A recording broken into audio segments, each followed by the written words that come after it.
At the University of North Carolina, Asheville, we're exploring the history of film in our state.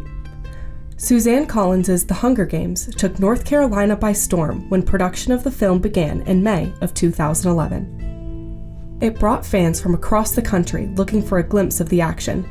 It brought jobs to local community members. It brought publicity to small historic towns. But most importantly, it brought the words on the page to life. I came onto the Hunger Games, the first Hunger Games, when they were in Shelby. So in Shelby, North Carolina, they had put together the market for District 12. And then also we built our stages on the old Philip Morris plant outside of Concord. So they built all of those sets there. And they were huge and they were beautiful. They were absolutely fantastic. I ended up doing most of the work in Uptown Charlotte at the Night Theater, where they do all of the interviews prior to the Hunger Games and that sort of thing. There is an underground tunnel that runs to the Duke Energy Building. And at the time, there was a lot of hype about this movie. So we tried to do it as much on the down low as possible that you can to do the Hunger Games, right? But we ended up using an unused floor of the Duke Energy Building, like on the 14th or 15th floor, and putting like 150 hair and makeup stations up. And then we used the tunnel to go back and forth to the Night Theater. So it was really kind of fun to set all of that up.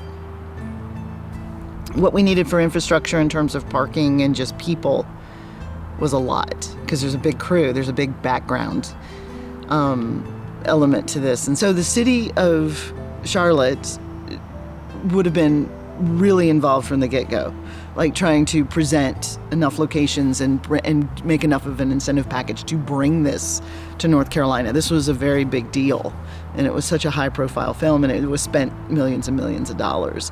So there was a lot of competition at that level to just get the show there.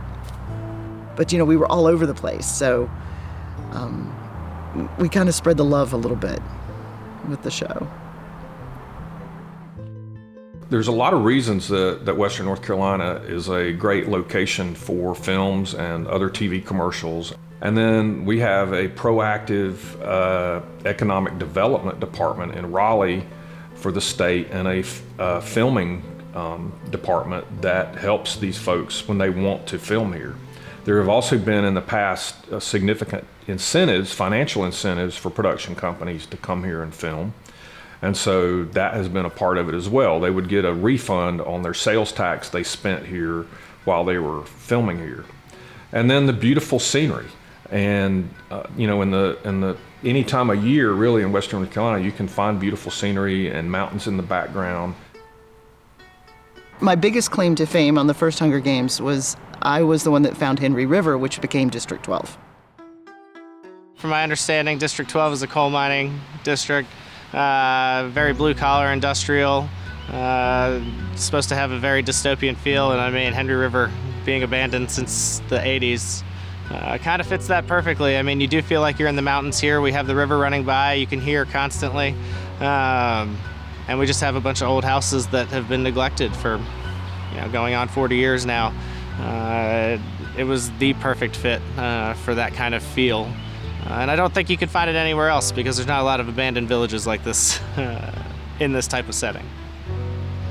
And the Henry River Mill Village specifically was selected because of the scenery, the uphill, the homes that were there, and that looked like what they were looking for as a coal mining village in the movie. And the sketches they had of that were done by an artist matched almost perfectly with what Henry River Mill Village looked like without anything being done to it. It kind of fit the perfect little Appalachian mold that District 12 was in the book. So, I don't think they had to do a lot. I think they built a front porch on the bakery in that scene.